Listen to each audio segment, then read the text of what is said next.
I'm in. All right. Get started. Yep. Good evening, everybody. Welcome to this week's edition of Smack Talk with Coach and Lone Wolf. I think, have quite an interesting show after some developments last couple of days. Yeah. The AFC NFC East Divisions.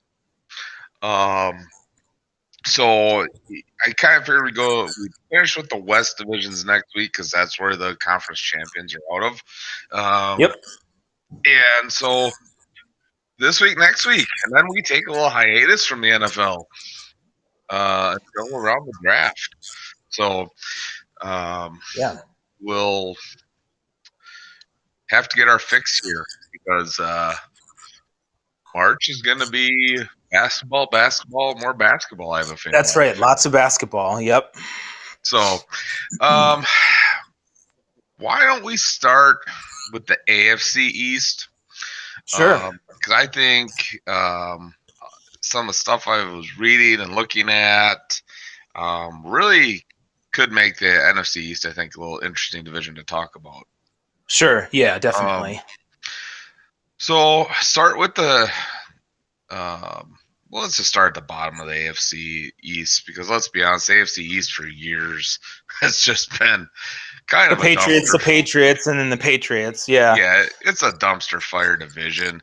Right. Nobody gives them really much respect, which I think kind of dilutes the Patriots' dominance of that division a little bit. Because it does. I mean, they can go into the season figuring, we're going to have 5-6 wins right off the bat. Yeah. So if we go 500 the rest of the way, we're in the playoffs. So you look at the bottom of that division, the Miami Dolphins. Yeah. Holy smokes. Feel sorry for Flores down there. I know you were impressed with what he was able to do. Definitely, yeah. With the roster that they had. I'm looking at their salary cap statistics here. They have this is amazing. How you can have this many guys. It is incredible. So under 70 players. Okay, because you can have as many as you want right now. But they still have $83 million in cap space. How can you have 70 guys under contract and still have over $80 million? You're paying them the minimum, the veteran minimum. I mean, what the heck? Yeah. I just don't understand it. I mean, obviously, we could start anywhere with them. They need help everywhere. Right. You know, and we'll get into the draft, but obviously they need a quarterback. They need line help. I mean, I don't know. You can't go wrong if you're the Dolphins. Any player you bring in is going to be an upgrade. Right. I think there's a couple things that I would say for them. Based on things that I read, I would say some of the talk, because they have so many draft picks too, because they traded away Minka Fitzpatrick and they traded away Laramie Tunsil and they traded away Kenyon Drake. So they have tons of draft picks. The thing I would say for them is in free agency, you want to get the right free agent. You don't want to blow it on somebody, with all that cap space that might not be a good fit for your scheme. But one thing that I've been reading about is, I'm not sold on this guy in the draft. People are saying that, Tua should be their quarterback. God, I'm not sold on him at all. All. Either am I don't even know if he's going to be a good pro quarterback anywhere. And we'll get more into that, I think, once we get to the draft. Yeah, but I mean, it matters for the Dolphins. Yeah. And to be honest, I mean, really quick, I agree. I don't think I didn't think highly of Tua when he was a junior, and everybody's saying, everybody's going to be tanking for Tua. I'm like, I don't see it. I don't see it. He was a great college quarterback. Right. I don't think he relates well to the NFL. Well, and there are a lot of guys who are great college quarterbacks, like Johnny Manziel or something. Right. They're not great pro quarterbacks. So right. And, yeah, I think for the Dolphins, you look at it, and I think you hit on a good point. mm-hmm. You have to bring in the right guys. Yeah. Obviously, you have a situation where it is a total rebuild. It's a total this rebuild. This is the biggest rebuild in any of the teams. But here's the for thing. Sure. They're in a complete rebuild mode, but I almost like their situation better than like the Cleveland Browns. I do too. Yeah. You know, they have a lot of options. You can do a couple ways. You can bring in free agents to try to make yourself competitive, or you can save that cap money.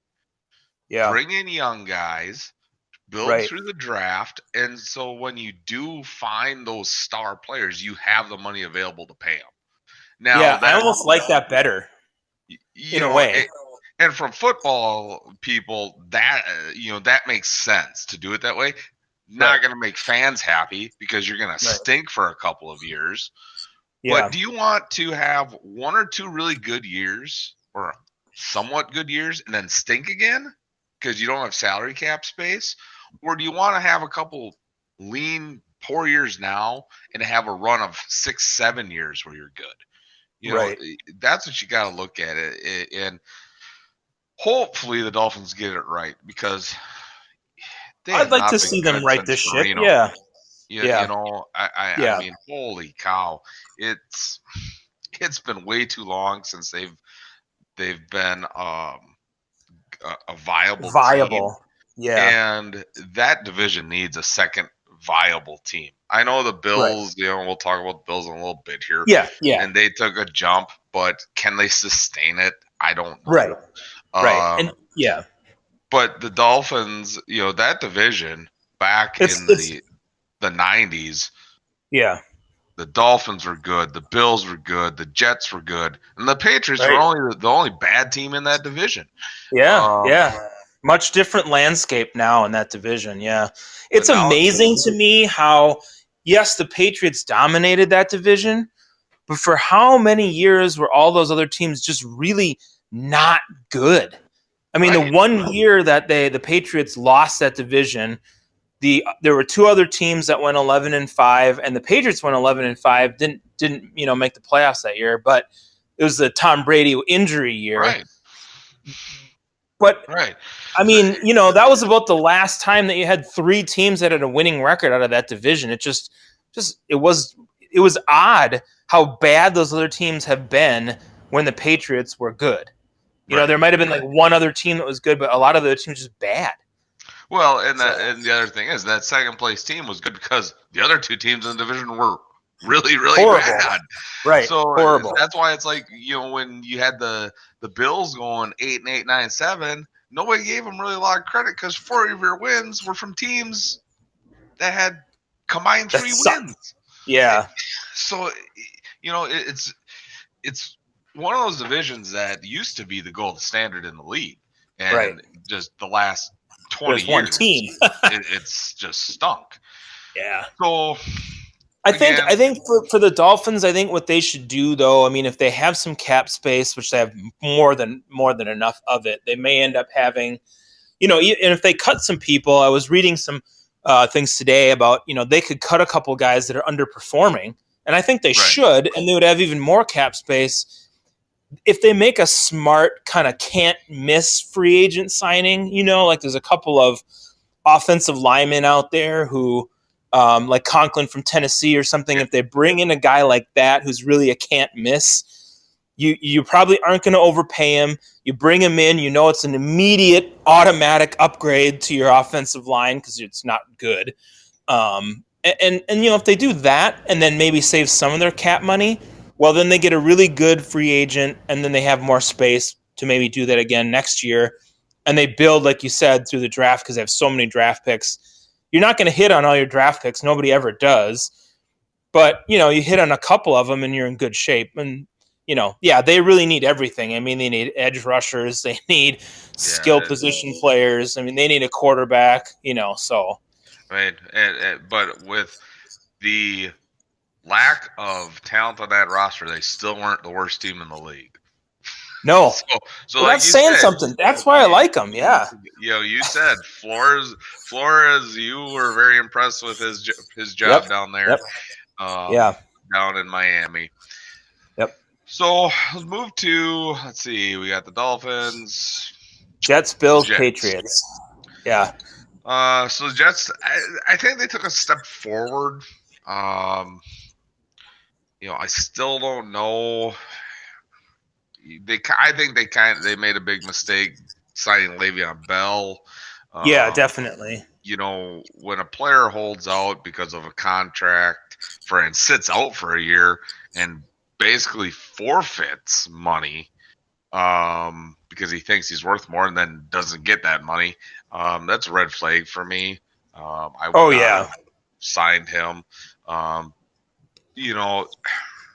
there talks about they're probably not going to be able to sign Robbie Anderson. Right. They're going to lose some key guys there probably because they don't want to be there. They're middle of the pack with salary cap space, about just over $50 million available, so they got some room. Right, which they got some space. Yeah. I think the big key here is I think their defense is okay. Right. Offensively, can they take a step forward? Darnold, is he the guy? Obviously, I think he played better this year. But if you get an outside of the mono, I mean, obviously, right? If you get an underperforming Le'Veon Bell and you lose Robbie Anderson, you don't replace those guys or replace Anderson. What are you doing, offensively? So, I think honestly, it starts up front for them, though, right? I mean, they need to fix their offensive line. It's not good. It just really isn't. Right. And you got to protect the quarterback. That's the way the league is designed now. You have to get after the quarterback on defense, and you have to protect the quarterback on offense. But even more so. I mean, Le'Veon Bell probably didn't have a great year because of him, maybe because of the system, but their offensive line wasn't very good in run or pass blocking. So, I mean, if you don't fix that up front, then their offense is just going to continue to stink. Le'Veon Bell could be good. And they don't really have great receivers at all, but man, they need to fix their offensive line. I don't know. I think to me, that's like the biggest thing offensively for them is to take care of their offensive line issues. And I don't really see, I almost think you just kind of got to blow it up. There's almost no one on that roster offensive lineman wise who I look at and I say, yep, they really need to keep this guy or that guy. I mean, they had a draft pick last year, that they want to keep, but outside of that, a couple of guys here and there, maybe you go out and you grab an offensive lineman in free agency and then you draft one. Right. So and again, they have some room to make some moves, so it'll be interesting to see what they do. Yeah. Obviously, some of these teams, though, you look at the Jets and you're going to look at the Bills. And we're going to jump over to the NFC here eventually. Right. You got teams now that are eventually going to be coming up on, do we extend our quarterback? And if you do that, you have to look at your cap space and be like, okay, it's going to be anywhere from 25 to 30 million a year. Right. Because that's the going rate for a top flight quarterback. If you think he's the guy, you have to budget that in. So if I'm the Jets, I'm looking at, okay, if we're going to bring guys in, they got to be short-term contracts. Because if we think Darnold's the guy, we're eventually in at least 2 years, we're going to have to pay him. Yeah. So that's where they have to look. Teams that have the established quarterbacks, you got the Packers and other teams with those The guys in Saints, whoever, place, the yeah, Saints, yeah. and we'll get, if we have time, we'll quick touch on that. The Yes, news yeah, that came out of New Orleans this week. right, You got those established guys, right, and your money's already there. So what you have is what you have. If you have a young quarterback now that still has 10, 12 years left in the league, possibly, right, you have to look at that and make plans to how to pay them. And I think that's what happened with the Rams is that they're kind of like, what do we do now? Because you spend all right, that money on all those big time free agents yeah, to bring in to make that Super Bowl run, and you got there, but you didn't win it, and now you got sure. to pay guys. And Well, and yeah, they're in a bad way, I think, with a lot of what happened, and then they had a bad year this year. Well, bad in comparison to the year before. But yeah, that is a tough thing for teams. How do you do that? So the Jets, the problem with the Jets is I don't have a lot of confidence in the coach. I mean, to me, that's where it starts. I don't really see this success, and I mean, maybe they'll have some front office success and they'll bring in some guys into work, but coaching wise, I'm just not impressed with Gase. So I just don't know if that can work. And that was probably one of the more mind-boggling moves of last offseason. I mean, Yeah, he's fired from Miami, and then the Jets hire him. right. Why? I mean, Yeah, he didn't do well in Miami. right. So to bring him in, and then we're gonna make him interim GM too on top of it. Yeah. Why? Here, give him more power. He's really good. No, And then not they had really. the meme out there with his weird, his weird stare I and know. stuff Yeah. that he had. I mean, you could have had Mike McCarthy, Right. but Who who wanted that job. Who did, and we had our own issues with him at the end of his Packers tenure. However, I mean, it would have been better than Adam Gase. There's no question. Anything would have been better than Adam Gase. Yeah. I agree with you. I don't really have any trust in him. He doesn't have No. a track record of success. Right. Obviously, he bred a very bad culture in the Miami locker room, and Yep. I think that has started with the Jets locker room. Right. Partway through the season, you had Le'Veon Bell saying, "Yeah, the Packers wanted to trade for me, and this team wanted me, this team, and it's like, dude, you're on the Jets. Shut your mouth. Well, why wouldn't you tell I don't care who he is. If that's your player and you're the coach, you go tell that guy, shut your mouth. Exactly. Yeah. Because in my eyes, by him saying that stuff, he really doesn't want to be there anymore. He doesn't want to be there anymore. Exactly. That's a toxic locker room when it comes to that type of situation. You don't see guys typically shooting their mouths off like that when you have a coach who's more in control of the locker room and you're winning games. And it just feels like for the Jets, they don't have that. I mean, I think they can get better next year. I think they can do, like I said, they can fix the offensive line. There was a guy who's on his rookie contract, Adams. I think they pick up his 5th-year option. They keep him as a safety. I think they can do some things, and they got a little bit of cap space, but it's just got to start with the coaching. And I feel like sometimes if you don't have the right coach, well, he's going to suck again, and then you blow it up, and then you got to kind of start all over. And what are you going to do when you're building if you have to start all over with a new coaching staff? That's why the Browns have been bad for so long, because they can't keep a head coach. Right. Well, for more than 2 years. They can't keep a head coach because they keep firing them. Well, right. No, I know they're bad. I get it. It's just, but there's no continuity there at all. So we'll see what can happen over there at the Jets. But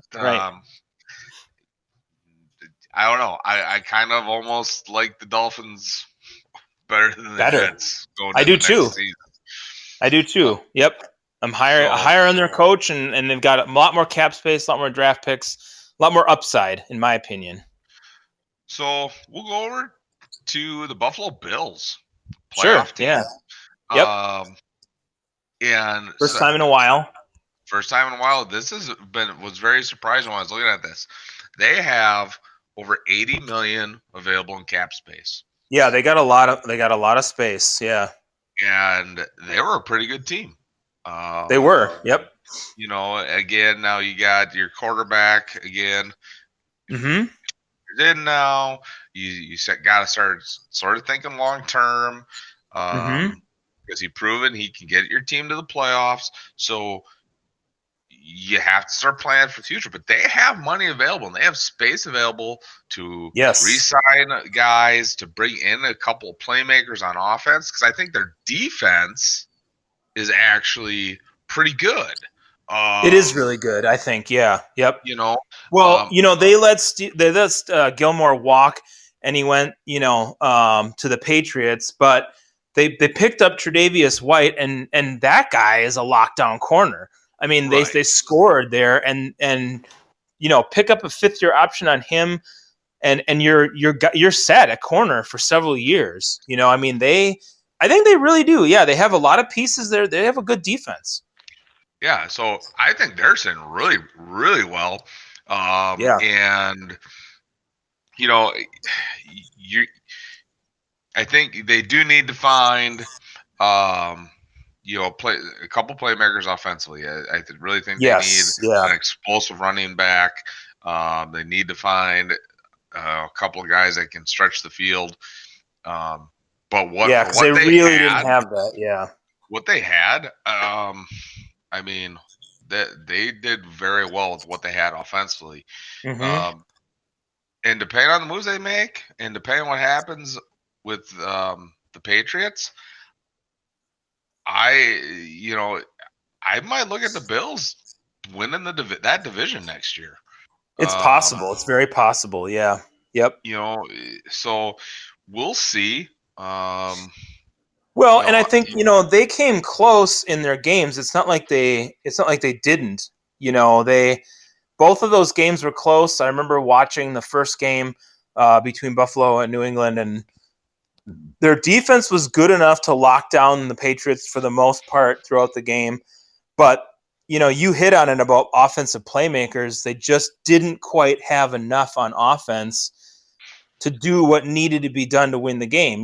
They would score 12, 13 points or something, and they weren't lighting anybody up at all, really. They need that difference maker on offense, and they don't have that. So right, and again, they have the cap space. It's depending on who they need to re-sign defensively. I still think they're a defensive first team. Yes, definitely, yeah. But because I think if you do that, you have a shot against New England, especially moving forward. And like I said, I think they're in a great position going into next season. I think they finally have a front office that understands how to build a team and build a roster for long-term success. They had the Rex Ryan experiment. And I think, as great of a defensive coordinator Rex Ryan was, he was not a very good head coach. No, I agree. Yeah. And I think some guys are like that, I think he really hurt their development as an organization, because what happened was he kind of took because they had a decent season the year before he got there. They had a solid defense, but then he went in and changed a bunch of stuff. People were unhappy, and they kind of blew the whole thing up. Which probably, in the long run, probably was a good thing. But now I think they finally got it back to where they're. Well, and I think McDermott is in the right spot. Like, he's been in other places. He's coached for a while. But he's in the right spot, and it's working right now. Everything is kind of clicking and coming together. Like you said, Brandon Beane's their general manager. Things are working there, and I see, I don't really see them taking a step back. I see them either staying the same or potentially even moving ahead from where they are. I think that this team is positioned well. Like, totally agree with you. They just need to make a couple of the right moves in the offseason here to take that next step. Yeah, I think, yeah. So it'll be interesting. It's gonna be really fun. I think to do to preview the league. During the summer, after the draft and free agency, and sort of see what teams did to try to change themselves or and elevate themselves to either out of the doormat to competitiveness, or from being a competitor to a playoff team, from playoff team to a title contender. It's going to be fun. I think there's going to be a lot of changes in the league this year. Because a lot of the upper echelon teams are really tight on the cap, and so there's a lot of teams that are right on that cusp, right on their heels, that have a ton of cap space. So I think it's going to be a really exciting offseason, because those teams that are traditionally can go out there and pick up a few guys to maintain their stronghold on their division. They don't have that luxury anymore. No. And it's going to be interesting, to say. I like teams like this. I like teams like this that are like you said, they're on the cusp. Buffalo, they're 10-6. They make the playoffs. They're right there, and then they have a really good defense, and they have a lot of cap space. They have the potential. They have a lot of potential, and I want to see them take that next step. Get to 11-5 or 12-4.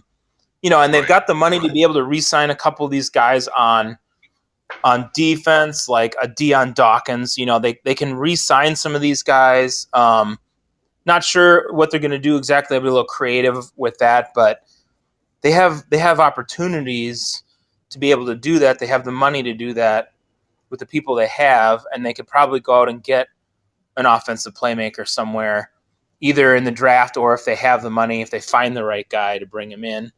Exactly. As long as it's not like a franchise tag kind of situation for one of those guys that's out there. Yeah, and I think Buffalo has, like I said, I think, and this goes to getting their front office right. They used to tag guys right and left, and and they really weren't taggable guys, but they didn't want to lose them. So instead of letting the guy walk and saving that money, they would tag him, and then they'd be in cap trouble and have all these issues. I don't think they're going to do that now. I think they're going to go to these guys and say, "Hey, look, this is what we think you are compared to what's out there. This is what we're going to offer you. If you think you can do better elsewhere, go. We'll take our compensation and move on." Well, that's why you got a guy like in Buffalo, Jordan Phillips, right? So leaves Miami or whatever. He gets away from Adam Gase, and he's probably celebrating. Comes to Buffalo and has a great year. But, and you made this point in one of our previous shows, is that like a flash in the pan kind of thing? You have 1 year. Did he really prove it? Or is he just a good piece of a good defense? And I think he's going to want a lot of money, but I don't know that Buffalo, if they're going to give him that kind of money, he's going to demand in free agency. And I don't think they will. And he may walk, and then you got to replace him. But this is where, Buffalo would differ this year from where they maybe didn't do that in years past, like you were just talking about. Yeah, and that's the thing. And I think that's so key in free agency is just because a guy did well for you 1 year, you can't overpay him just because of that. Right. And there can be, outside pressure because the fans like the guy, this and that, Right. But I'll tell you right now, if when they were working on the, Aaron Rodgers last contract, if he had come and said, "I want 45, 50 million a year," I said, let him go. Yeah. Great. Yeah, great. He's a great quarterback. He won us a Super Bowl. Let him go. He's not worth that much. Now, I understand that the league's quarterback driven. I think there are a lot of quarterbacks that are way overpaid. Oh, yeah. Yeah. But Kirk Cousins comes to mind. Yeah. But, that's neither here nor there right now. Right. But I think front offices and general managers get themselves into trouble when they look at the fan boards. They listen to podcasts and talk radio, and they're the fans saying, "Hey, we want to do this," instead of people saying, "Why are you doing this?"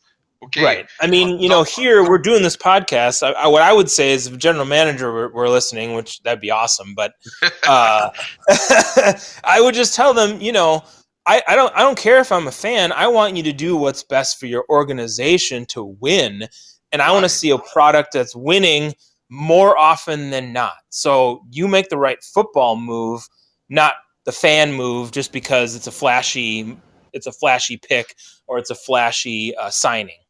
I kind of equate general managers to politicians, but the general managers get elected every year. Yeah.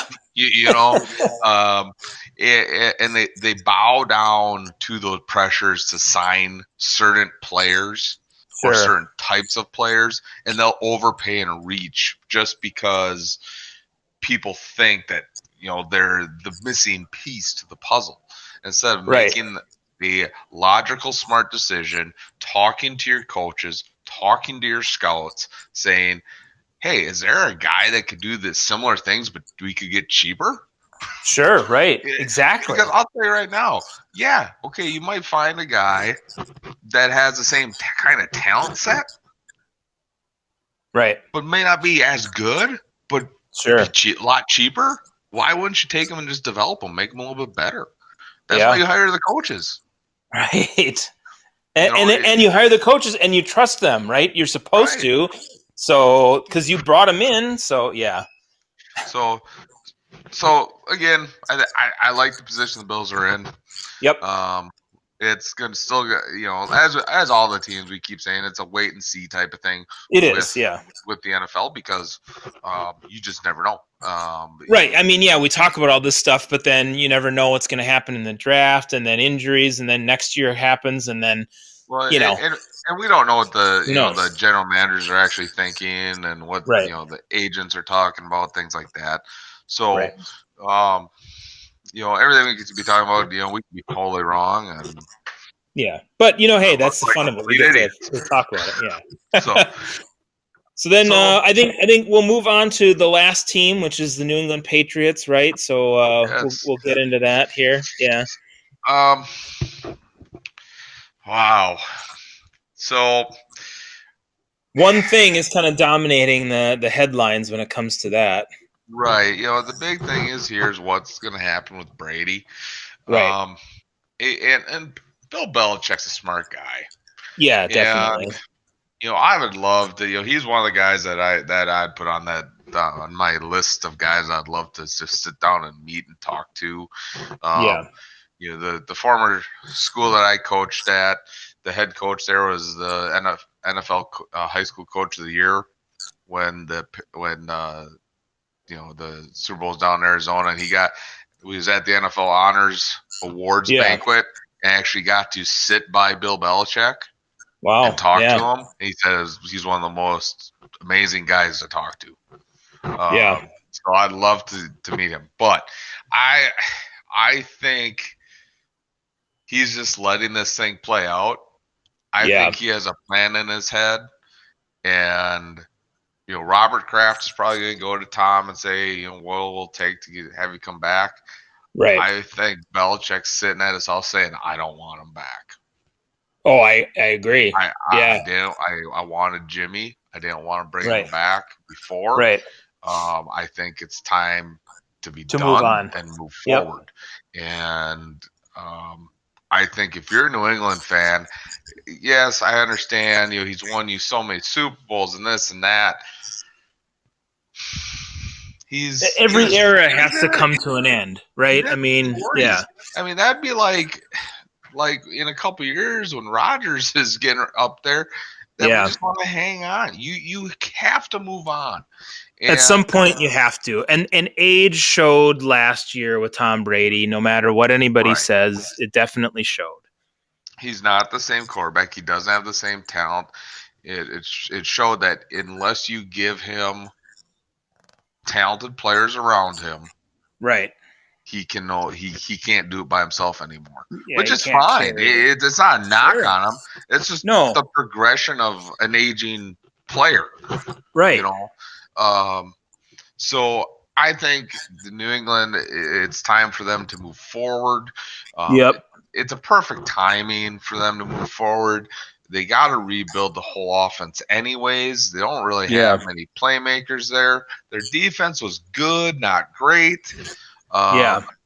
It was dominant to start the season, but then they beat up on some teams that weren't very good, and then they got exposed against some other teams later in the year. Their defense did, and so it wasn't as good. It was a good defense, but it just wasn't dominant. Right. Yeah. And I mean they're saying okay with cap space. They're around 40 million. 44. Yeah. They're 21st, ranked 21st, they're right at the league average. Right. For salary cap space. So I mean they're saying okay. They're not in a great position, they're in a bad position, but I really think they gotta look long and hard and be like, okay, we understand that we have a okay roster that could get us to the divisional round of the playoffs possibly. That roster is not a Super Bowl championship roster anymore. No, it's not.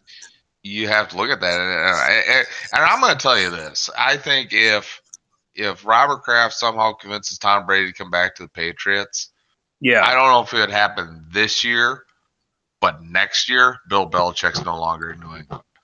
Yeah. I think he wants to try to make a run at it without Brady, because that would kind of cement his legacy as an all-time great coach if he could win another Super Bowl without Tom Brady.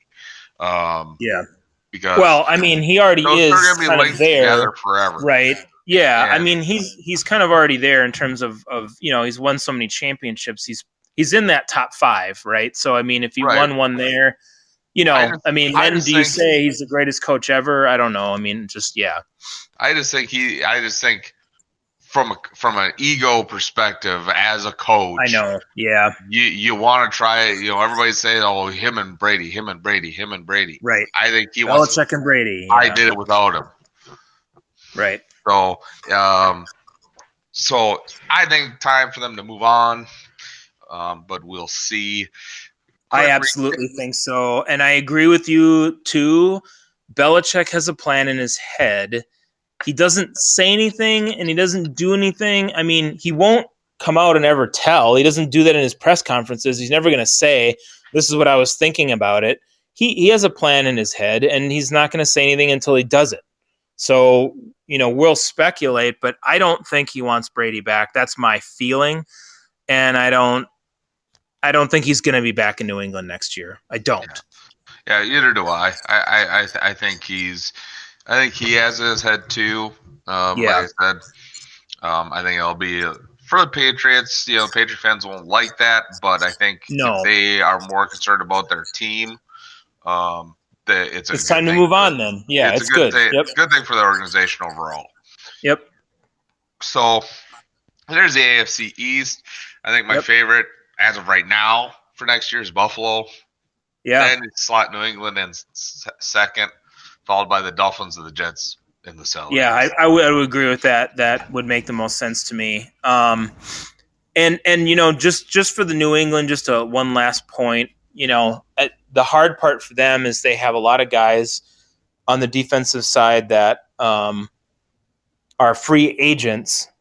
And they're going to have to make some choices, which, they will. And I mean, Belichick always does. And he'll let some of these guys walk and he'll re-sign some of them. But, Devin McCourty, Kyle Van Noy, Jamie Collins, Danny Shelton. I was just looking at this. And so you got some things there where they may need to make some decisions on defense. I don't have any issues with what they normally do. They'll let talented guys go like Chandler Jones and other guys. So, and they rebuild, but I just feel like they may take a step back. And I agree. Buffalo, I think, is going to be the champs of that division next year. Yeah. So all right. On to we have to on to the NFC. Do we have to talk about the NFC East? The NFC least. Oh, Yes, we do. wow. Where to start? The interesting thing about it is that a lot of these teams, I'll say, have a lot of cap space from what I saw. Some more than others, but a lot of them have some cap space here. Yeah, we'll quick run down just each of the cap numbers because this division, they're only getting one team in the playoffs for the foreseeable future. They're not that good. Yeah, they're not good. You got the Eagles with the worst cap number or worst space available at $43 million. Yep. Next is the Redskins at 49. Then you got the Giants at 58, and then the Cowboys at 73. But they have to get a contract done with Dak Prescott. So you can eat up 25 to 30 million of that Dallas Cowboys 73. We'll talk about the Cowboys last. Just because of the stuff coming out of Dallas right now. Right. There's a lot to go on with that one. Yeah, we could just monopolize the rest of the show just on the Cowboys. Don't want to do that. No. I don't think these other teams we really need to touch too much on because they're dumpster fires right now. They are. Let's start the Redskins. I mean, it's a rebuilding year, new coach, new staff. It's just not a rebuilding year. This is a rebuilding project. They haven't gotten this thing right for a while. Whenever they seem to get a piece, they have a guy that gets injured or they let a guy go in free agency. You've now re-upped with Adrian Peterson. You have a second-year quarterback that I think is overrated. That isn't going to be a very good pro. You still have the possibility of now the question is, Alex Smith could want to come back because he's still technically under contract with them. Right. They cut Josh Norman. So the teams, it's a rebuild.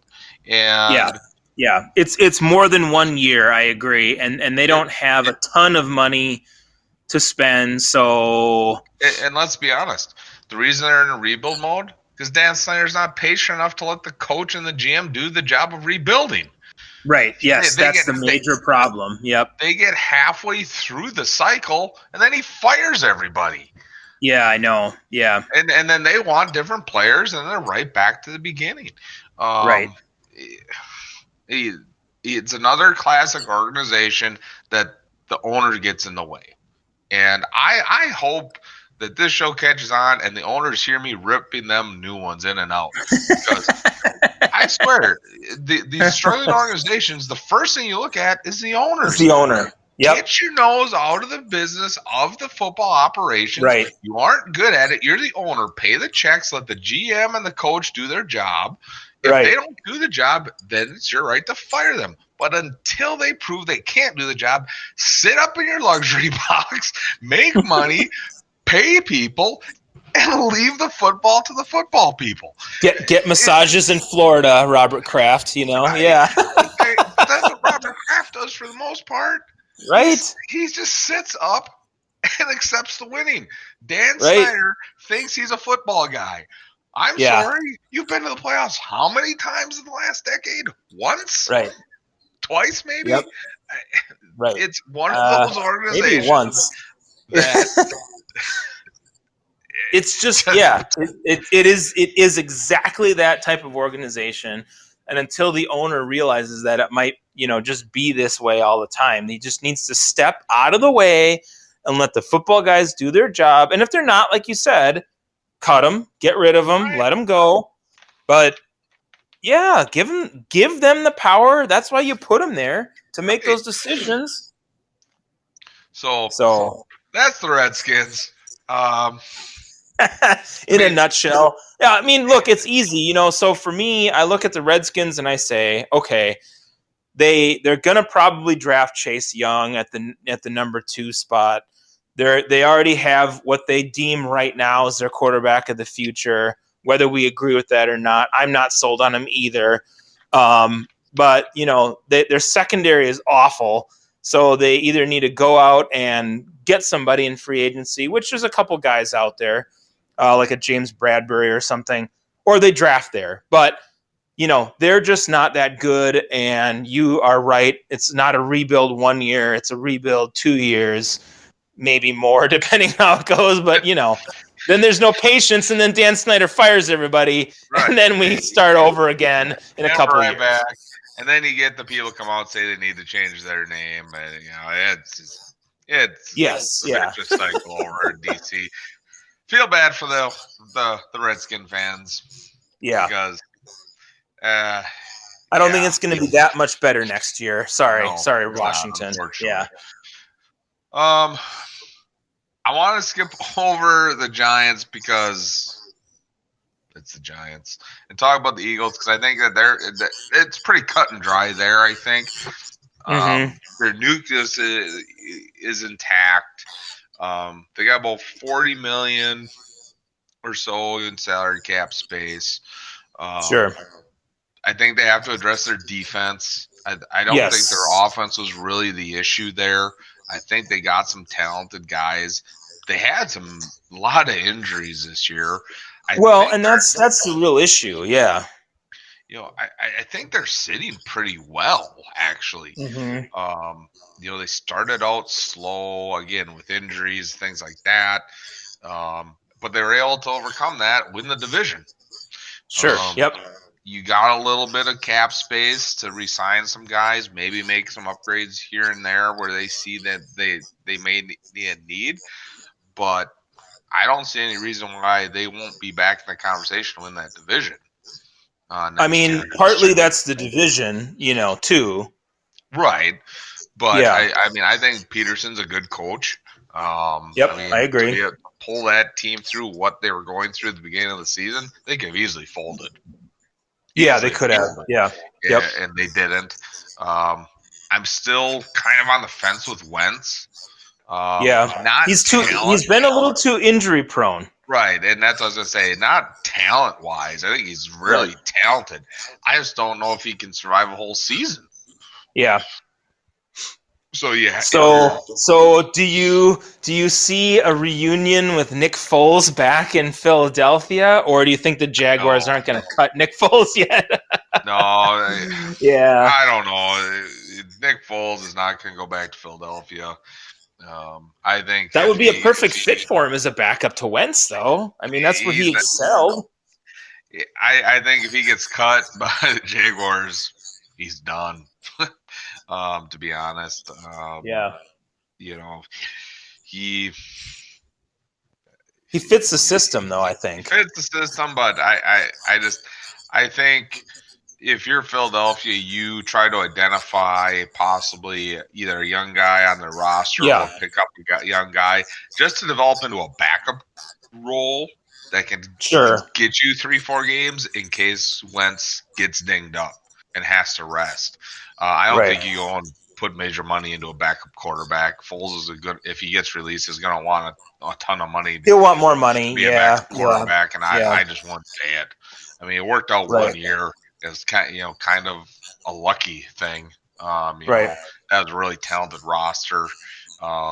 He stepped in at the right time. They were playing well. Yeah, he did great in the Super Bowl, but let's be honest, that was just a darn good team. They had a really good defense, and that's why they won. Yeah, they did. Yeah. So I think Philly's big issues outside of injuries and having to back up Wentz.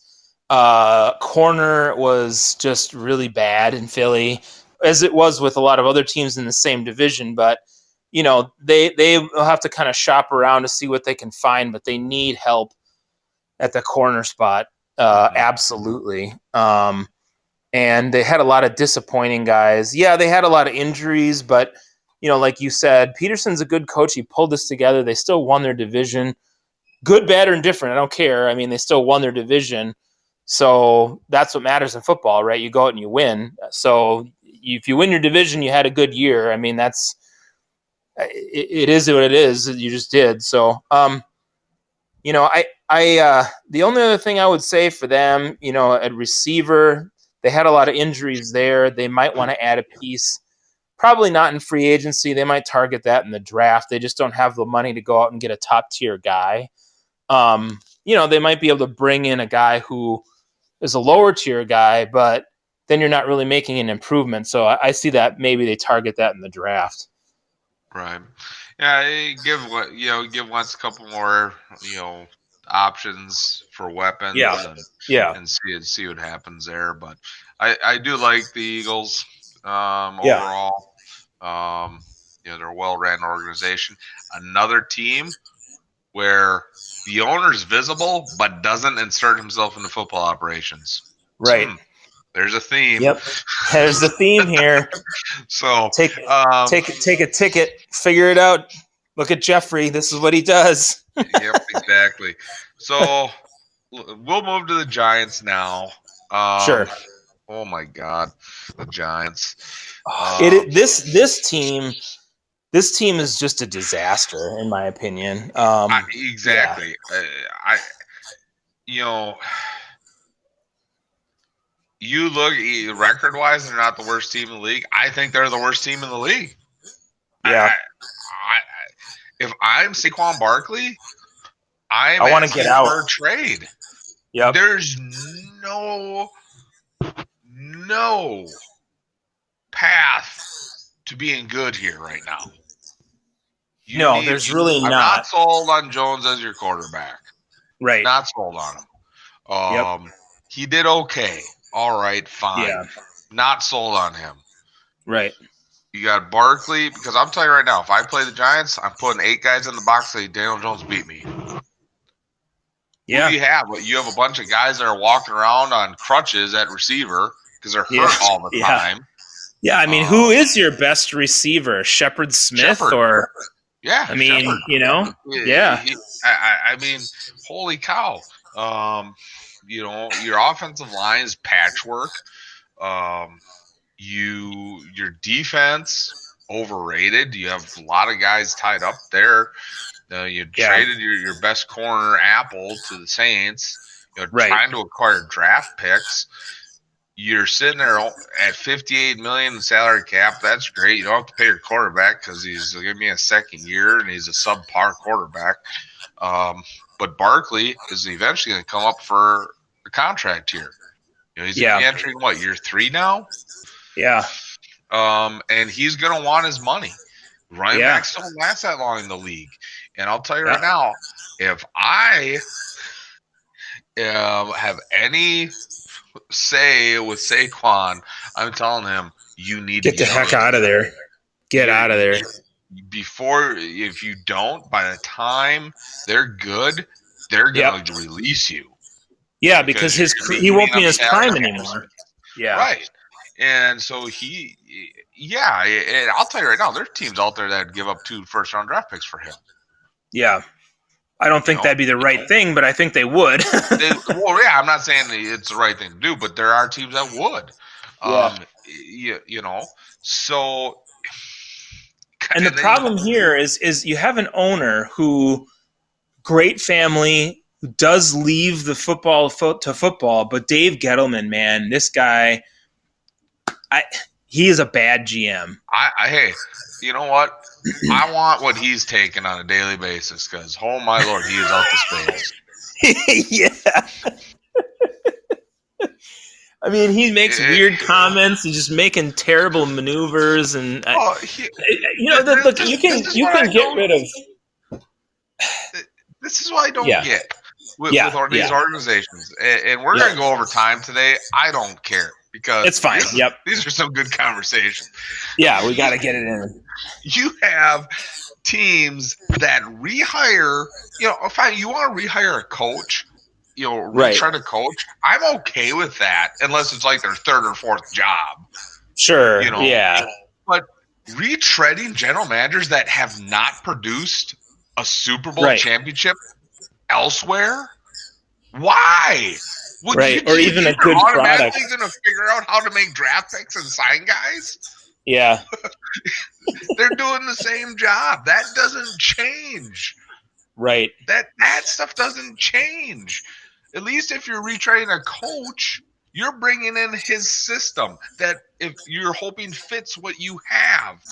The general managers, what you did one place, you're going to take that same philosophy to the next. You don't morph your philosophy on how you build your roster. Yeah, right. Yep, exactly. Yep. So why you retreaded the guy that wasn't any good? They got to the Super Bowl one year when they had such a great defense, and then Cam Newton played out of his mind for one season. Okay, great. Right. But they didn't do anything since then. It's just not working in New York. It clearly isn't from that standpoint. So I honestly look at this, and there's a lot of things we could talk about from a player standpoint about who they should cut, and, you know, they need edge rushers and they need secondary players. And we could talk about a lot of that. But to me, you know, a lot of the guys on ESPN will put all that stuff out there, but it's irrelevant because Gettleman is going to make poor decisions, in my opinion. You can say bonehead. You can say bonehead. I mean, it doesn't matter. It's bonehead. Yes, boneheaded decisions. It's going to be bad. I'd be loved for us to get quoted by somebody out there and say, "Hey, this guy called you a bonehead." Yeah, right. You're a bonehead. Gettleman, you're a bonehead. Yeah. You know, and that's the thing. Right now, I'll tell you right now. If you'd say you can take over the Bengals or the Giants, I'm taking over the Bengals. Oh yeah, for sure. Yeah. Yep. There's a mess in New York, and I don't know exactly what to fix it. It's a mess both places, but at least the Bengal mess, I can make some sense out of it. Oh, for sure. It's like they buying a pizza, shaking up the box, and opening it up and being like, "What kind of pizza is this?" I don't know. I mean, seriously. There's some cheese over there. I don't know. I mean, we might have an edible piece here and there. That's awesome. I just don't know.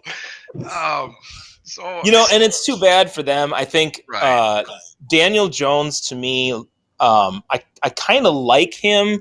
I think he's got some upside, but I don't know if you'll ever see that because the organization is putting out a team that's just so bad that, you know, I just don't know what'll happen to him because the team is just not that good. So I think he's one of those classic guys that has the talent to be good, but doesn't have an opportunity to grow into an NFL quarterback, and then you don't have the guys around to support him.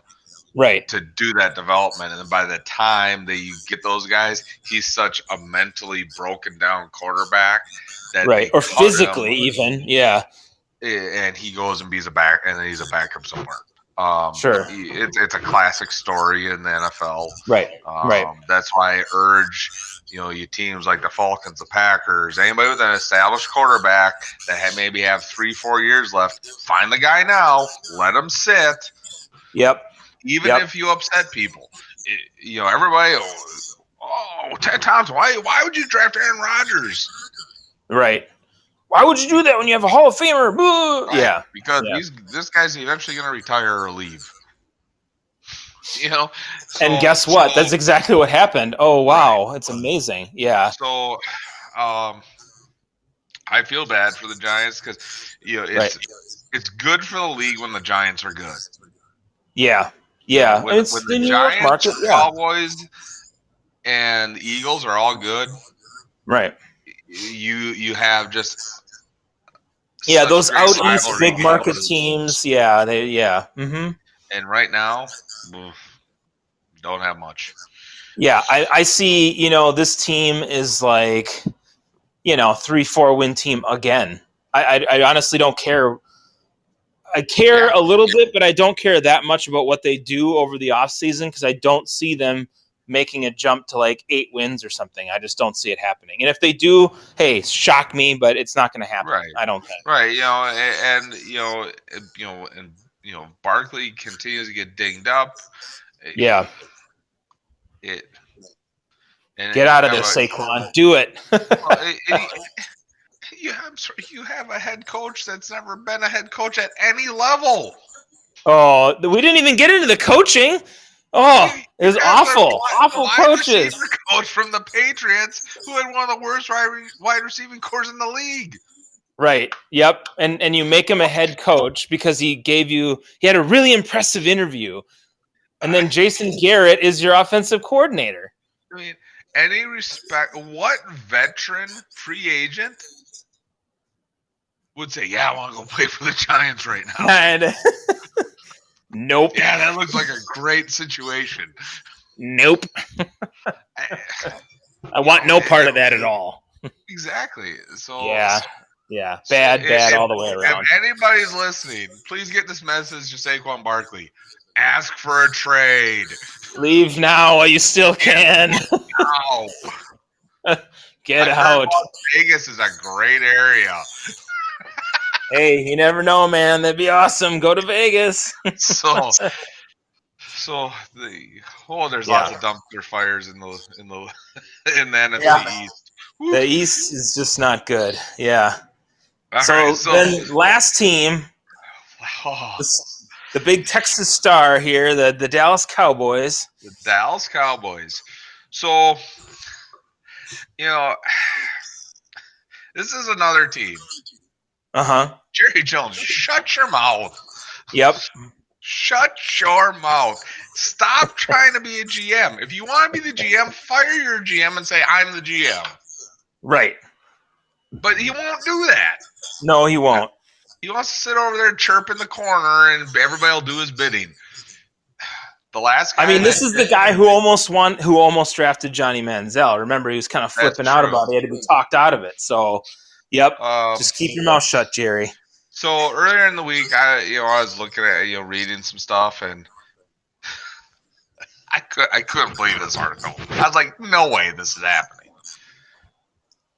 There's a rumor out there that Jerry Jones wants to sign Tom Brady.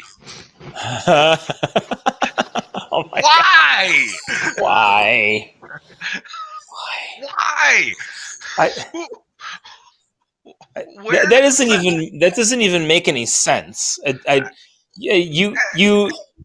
Okay, we both think that Dak is a pretty good quarterback. Right. We don't think he's elite, but he's your guy. I know. Pay him and be done with it. He's your guy. Why is there even a question? So I read that and I was like, I had to sit back in my chair and digest that for a little bit. I'm like, what are you thinking? Is this just? Are you putting that out there to try to put pressure on Dak Prescott to take less money? Because that's the next thing. Right, yeah. I didn't read the full article. I just saw some headlines. And I'm assuming I didn't read the article. I'm going to put that all there as a disclaimer. So if I'm wrong, please let me know. It sounds like Emmitt Smith is saying Dak Prescott should take a hometown discount. Oh, okay. And then Shannon Sharp says, no, don't be a fool. You get your money. And I agree. I agree too. If they think you are a top tier quarterback, you get paid. Then get paid like one. And if they don't want to pay you, you go somewhere else. Yeah.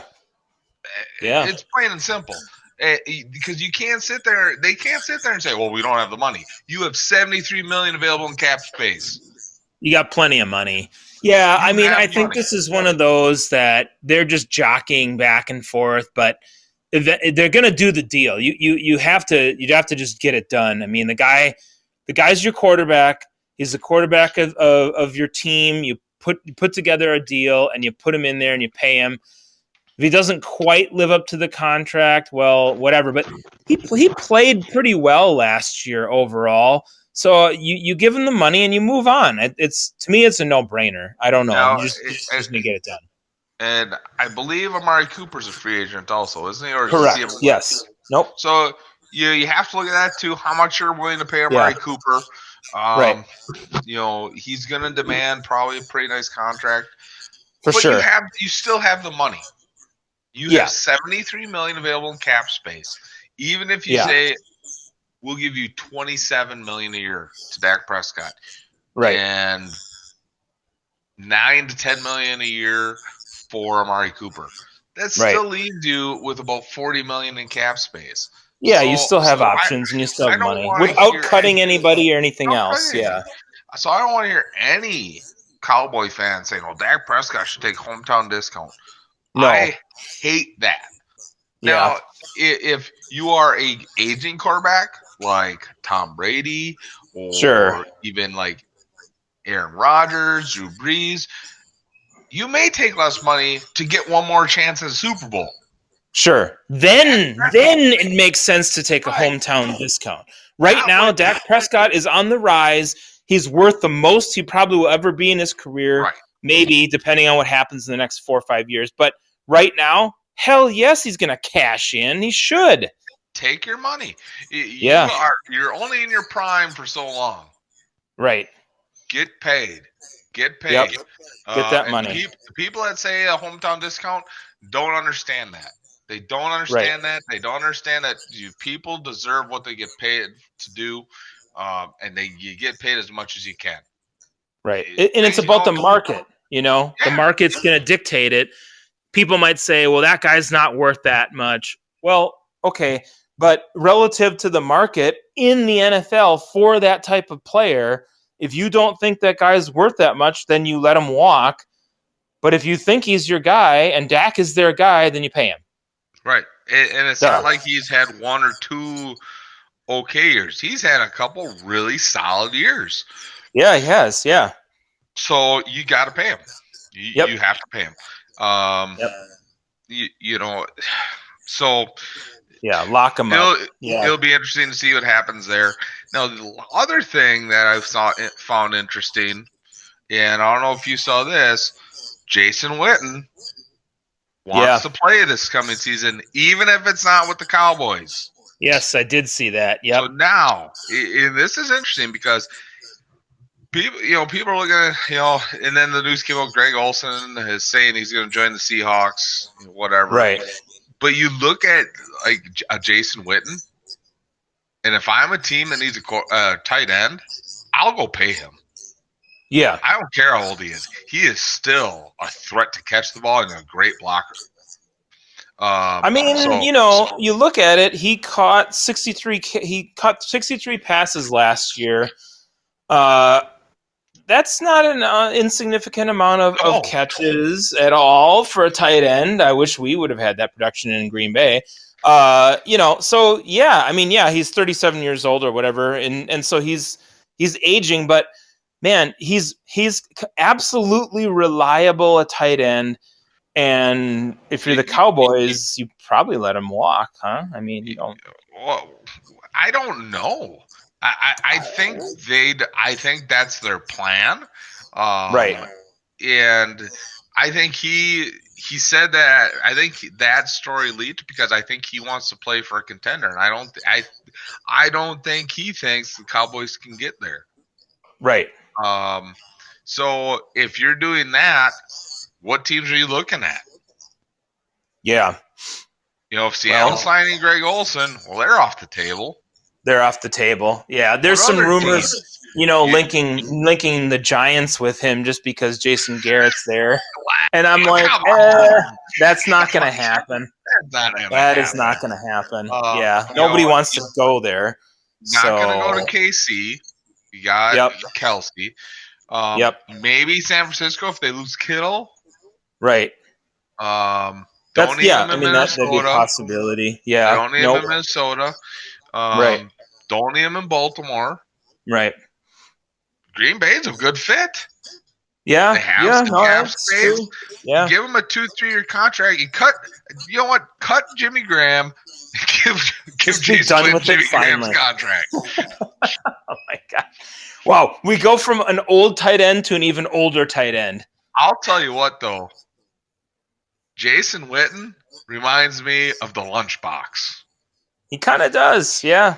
He just catches the ball and scores touchdowns. Yeah. I mean, that's all they did. And honestly, what do you need in that position? I mean, you'd love a guy who is dynamic and, a Travis Kelce. But if you had someone who's just at least dependable in that position, Well, then there you go. I mean, yeah, the Packers could use Witten, and wouldn't that be it would be an upgrade at the position, and then if they added another piece at receiver that was dynamic, they'd be in a lot better spot. So again, it's going to be interesting in Cowboy Land. We'll see what happens. Yeah. Well, and those are the big pieces, right? Those are the headline grabbers.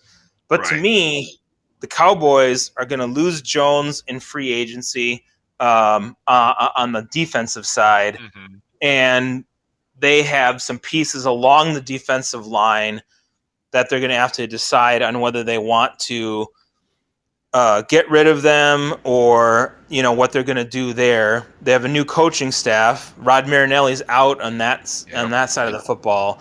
So I think they're going to have to do a little rebuild of a couple different spots on the defensive side. And you've got some guys. I think Mike. I think Mike Nolan's their new defensive coordinator. Blitz City.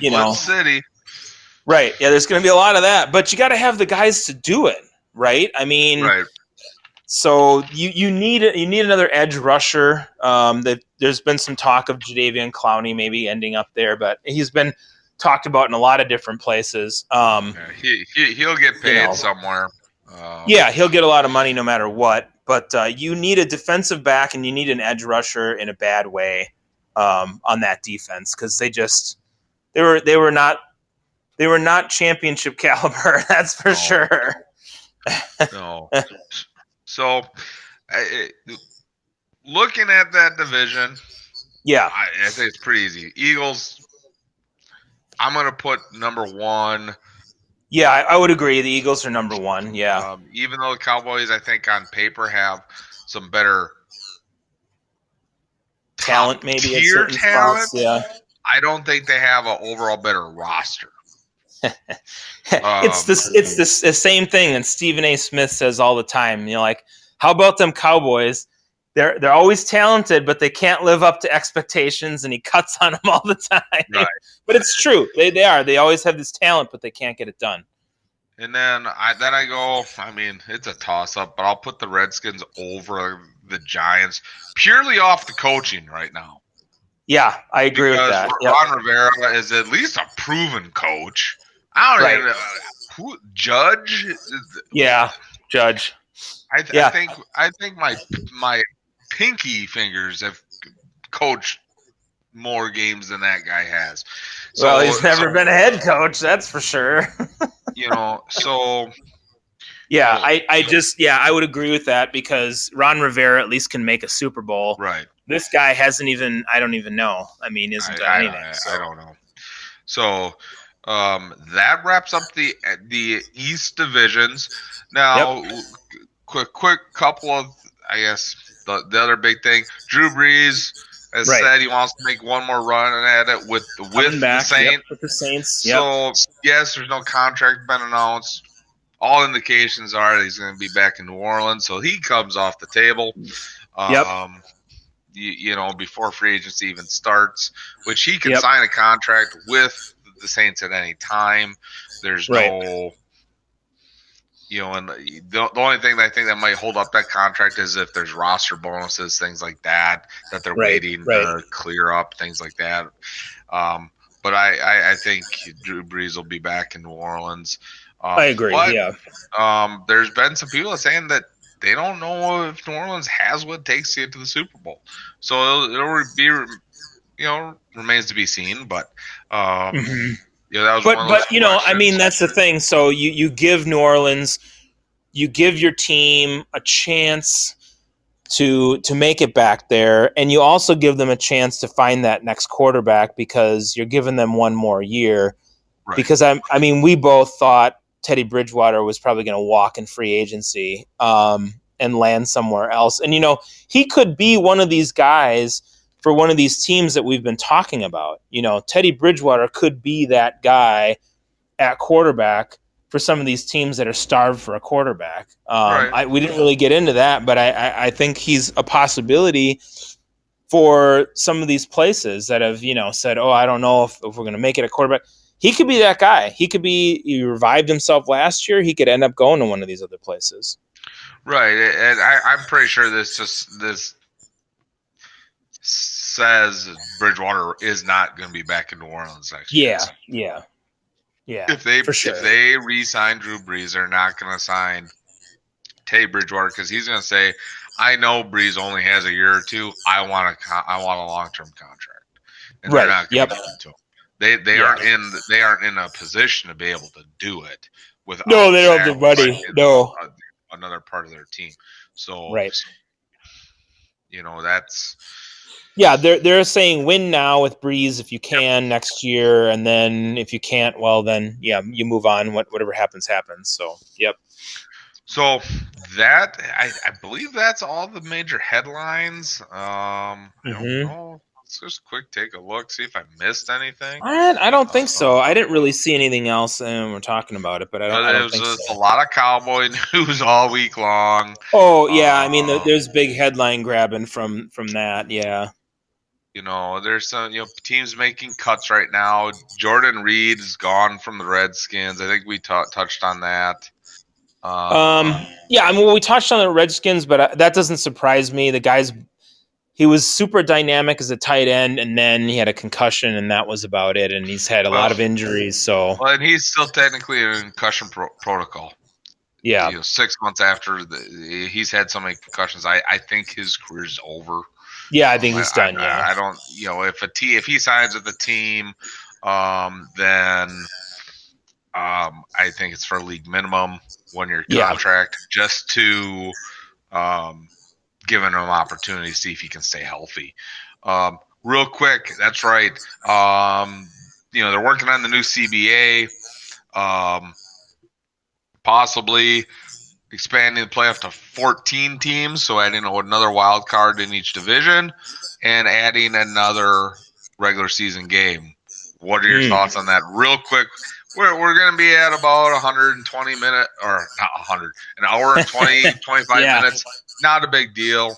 That's all right. So what are your thoughts on expanding the playoff field, adding a regular season game? I don't know if I'm a huge fan of adding a regular season game unless maybe you get rid of a preseason game or something, because, I think a lot of people would say it's probably worth doing that. I like the expansion in the playoffs. I don't think you would dilute it too much by adding another team. There's usually one more team out there from each conference that's on the cusp that's probably good or good enough to at least be in there and have a shot. Yeah, and I agree. And I'm just looking at the article here real quick. Mm-hmm. It just says the owners voted to approve moving forward with this proposal. So this is going to go to the players' union for them to vote on. I'm not seeing anything about the preseason. I would assume if you're going to add a regular season game, you're going to take out a preseason game. Yeah. I mean, we'll get into this a little bit. I'm not a huge fan of the preseason. 2 games is probably playing enough. Your first 3-4 games of the regular season are basically preseason games anyways. Right. And it's not really good football anyways. So,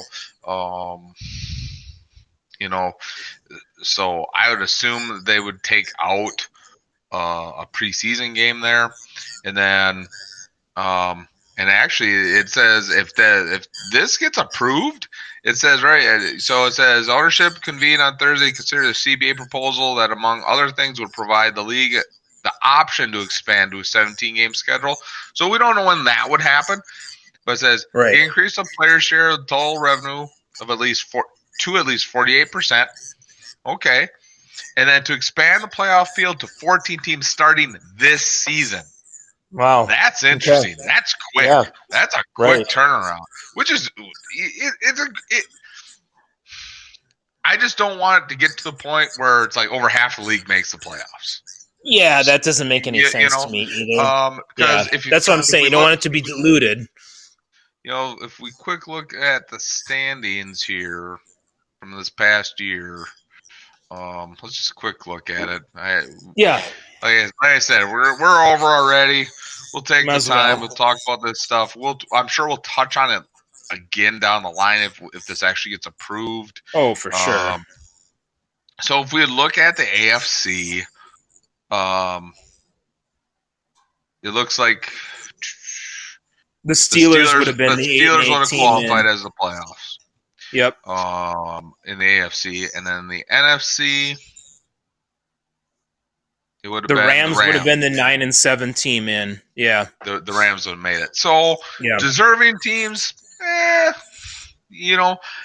would be interesting because I think what they would have to do then, is go to only one bye. You'd only get one bye. The number one seed would be the only team get a bye. The other 6 teams play. And then you have 4, 2, 1. That's the way they'd have to set it up. Because I don't think they're going to mess with the conference thing like the NBA is talking about, getting rid of the conference affiliation. That would be stupid. Totally stupid. I think the NBA is stupid to consider it myself. But that's another discussion. We would talk about that. We get that in March Madness. And you get into a little more basketball there. Exactly. Playoff stuff. Because let's be honest, right now, there's only about 4 or 5 teams really talk about in the NBA right now anyways. Right. Well, that's usually how it goes with them anyway. And not only that, their season's so long. Things go on during the season. You can go on and on about it. But, when it comes down to crunch time, that's when you really want to get, last month of the season into the playoffs is when teams are getting in their playoff mode. That you really want to hunker down and talk about it. And that's the same with, the NHL. We'll when they get in the playoffs, we'll talk about, the Stanley Cup. And then, Major League Baseball, I mean, we have 162 games to talk about that. Yep. So, that's the one league. That's the one league. If they contracted some games out of that schedule, go for it. They'd probably be fine, yeah. But there are some big proposals, changes there in the playoffs, possibly 2 that they're looking at. Which I think they do need to do that. I don't know for how many years it was just the pennant winners. You have 4 teams out of how many teams make the playoffs. It's like, well, if you're already 5, 6 games back but have a decent team, you're not even interested anymore because you don't have a shot. Yeah. Thank God that baseball added a wild card. I mean, they needed it desperately. And they're looking to expand. Well, again, we have plenty of time talking about that down the road here. I think that's going to do it for tonight. Again, we've now completed the North Divisions, the South Divisions, the East Divisions. Next Thursday. Yep. The West. The NFC, AFC West Divisions. The Conference Champions and Super Bowl Champion. Yep. Can they hold on to their divisions, or do we feel that there's a team in those divisions that can jump up, knock the champions off their pedestal? Yes. and bring them back down to earth? We'll see. We'll see. We will see. I know there's a couple teams I'm kind of intrigued with in both divisions. So we will definitely see. And I'll review, or I'll not review. I will disclose my. Of course, again, we've talked about this. I'm a Packer fan. Support them. But I now have an AFC team that I will be rooting for no matter what. And you probably know who it is. Or we've talked about it. But I'm not going to disclose that till next week. So thank you for everybody for joining us. And if you are listening to this recorded, thanks for listening. Again, we appreciate it. We will be taking off past shows because of storage space, because we are free. But it's all on YouTube. You can go check us out on YouTube. Subscribe to the channel. Mac Talk on YouTube. All our episodes are on there. Also, so check us out. Spread the word, and we're gonna keep going this no matter what. We are just having a good time talking sports. That's right. And hopefully, a couple shows we will be able to lock down our Vegas show. So that's right.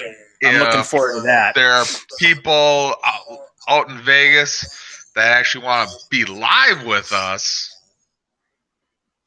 that'd be awesome. You can do that. Yeah, and I think that show might have to be like a 2-hour show.